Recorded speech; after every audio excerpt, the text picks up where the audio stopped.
All right, welcome. Today we're diving into one of the most common and, let's be honest, frustrating battles we all face, the one with our own ego. We're always told to fight it, to crush it, to just get rid of it. But what if that whole approach is wrong? What if the key isn't to fight it all, but to actually understand it? Let's get into it. I mean, does this sound familiar to you? You try to be less prideful, less reactive, less, ego-driven, but it just feels like you're wrestling with yourself. And somehow the ego always seems to pin you down. It's exhausting, right? And it can feel totally hopeless. So check this out. Here's a core idea from our source material that might just flip the script. It suggests that the very act of trying to destroy your ego is what creates the conflict in the first place. I mean, that's a pretty radical thought. Maybe the fight itself is the real problem. Okay, so let's tackle this thing head on. We're about to bust the whole myth of ego destruction and really look at the vicious cycle it traps so many of us in. You can really see the trap here, can't you?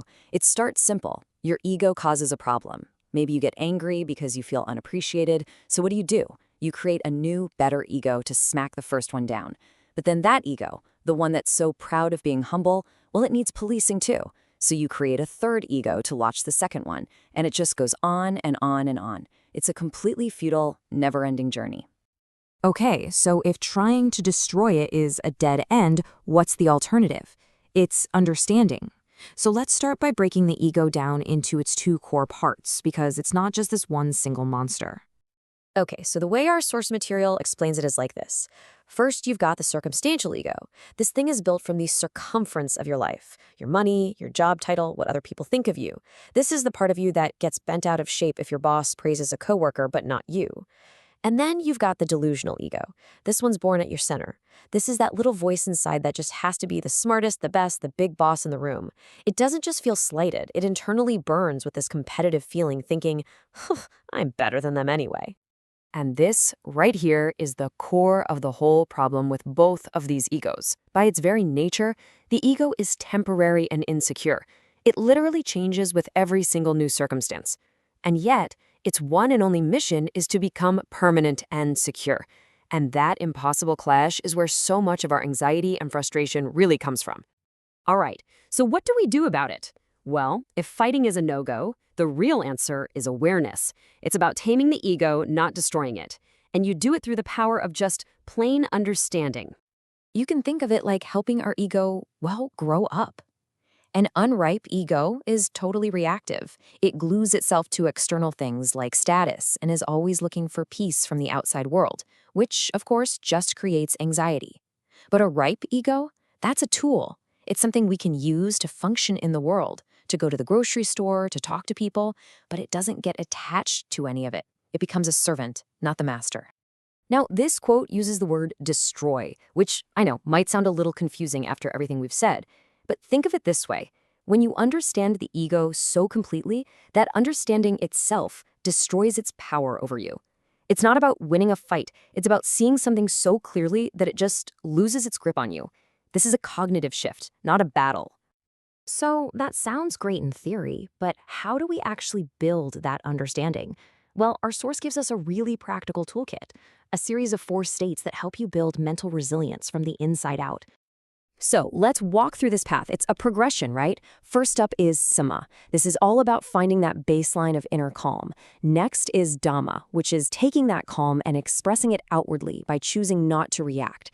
Then comes uparama. This is where you learn to keep that calm going all day long. And finally, you get to diksha, which is true, deep endurance. And diksha, that's really the end game here. It's not about gritting your teeth and just putting up with things. No, it's a cultivated inner strength, this unveiled peace that lets you stay steady, no matter what life is throwing at you. The good, the bad, all of it. I love this analogy because it just makes so much sense. You don't go outside and start a fist fight with a blizzard, right? You put on a coat, you put on gloves. Diksha is your internal blanket. It's the calm and awareness you wrap around yourself to get through tough situations without losing your inner peace. So how do we actually do that? How do we put on that blanket? Well, the ultimate practice is to cultivate what our source calls witness consciousness. It's all about creating a little bit of space between you and your thoughts. It all comes down to this one simple but honestly profound idea. The one who observes a thought is not the same as the thought being observed. You're not your anxiety. You are the one who is aware of the anxiety. That little bit of separation, that changes everything. And look, you can try this literally right now. Just for a second, notice your place in the room, your posture, your position. Become aware of the sensations in your body. In that tiny moment of just noticing, you've created a separation. You've become the knower, and the sensations are the known. And that gap, that little space in between, that's where the peace is. And hey, this isn't just some abstract idea. As this person from the source material shared, actively focusing on that space brings a real, tangible experience of peace. It's a practical tool that has some seriously profound results. Okay, let's pull all these threads together with one final, really powerful metaphor that will help you make this a real part of your life. Think of this whole practice like setting your inner GPS. Once you set the destination to inner peace, using this kind of awareness, you can navigate all the twists and turns of daily life without all the stress. The journey becomes almost carefree because you're not freaking out at every traffic jam or wrong turn. You just trust where you're headed. All right, so let's recap. What are the big takeaways here? First, the goal is to tame the ego, not get stuck in that useless cycle of trying to destroy it. Second, cognitive awareness is the absolute key that breaks you out of that cycle. Third, you have a toolkit, Sama, Dhamma, Uparama, and Diksha, to build resilience. And fourth, the core practice is becoming that calm witness to your thoughts. You do all that, and you've set your inner GPS for a life with lasting peace. So I'll leave you with this question. Think about your day today, or maybe tomorrow.